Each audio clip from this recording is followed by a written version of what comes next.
ఉమ్, వార్త ఆ కోణం అనిపించదు ఇప్పుడు ఇట్లా రాస్తే గనక. అవును.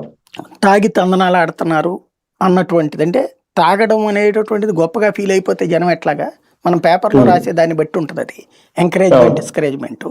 ఉమ్, ఇప్పుడు ఒకటి తాగి ఇంటికి వస్తున్నాడు అనుకో, వాడు ఏంట్రా ఈ తాగుడు ఏంటి, ఇదేంట్రా ఎదవా అని తిడతంటే ఒకసారి కాబట్టి రెండోసారి ఆడికి ఒక గిల్టీనెస్ వస్తుంది. ఉమ్, సరే అవును. మరీ పెర్వర్టెడ్గా మారిపోయా తాగితే తప్పేంటని వాగేవాడిని వదిలేద్దాం. అంతే, మామూలుడికి అవును. ఒక గిల్టీనెస్ ఉమ్, ఉంటుంది.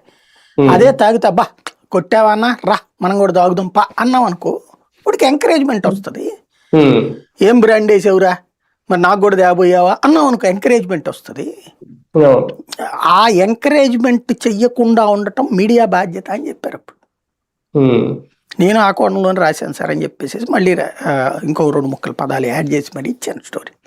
ఉమ్, కానీ ఫ్రంట్ పేజ్ అయ్యా, మేనేజ్మెంట్ ఉమ్, లోపల పేజీలో దూసేసింది. ఉమ్, అంటే మద్యానికి సంబంధించి అది సామాజిక శత్రువు అన్నటువంటిది ఫీల్డ్లో పనిచేసే జర్నలిస్టులకు కానీ వీళ్ళకి ఉమ్, తెలుసు. కానీ క్రమంగా ఉమ్, మద్యానికి అలవాటు పడిపోతున్న జర్నలిస్టులు తమలో ఆ గిల్టీ కాన్షియస్నెస్ పోగొట్టుకోవడానికి తాగితే తప్పేంటనే టైప్లో వార్తలు రాస్తున్నారు, తాగితే గొప్ప అన్న టైప్లో రాస్తున్నారు. అట్లాగే అవును. సినిమా పరిశ్రమ కూడా చేస్తున్నది. ఇది ఒక సినిమా పరిశ్రమ మనకంటే పెద్ద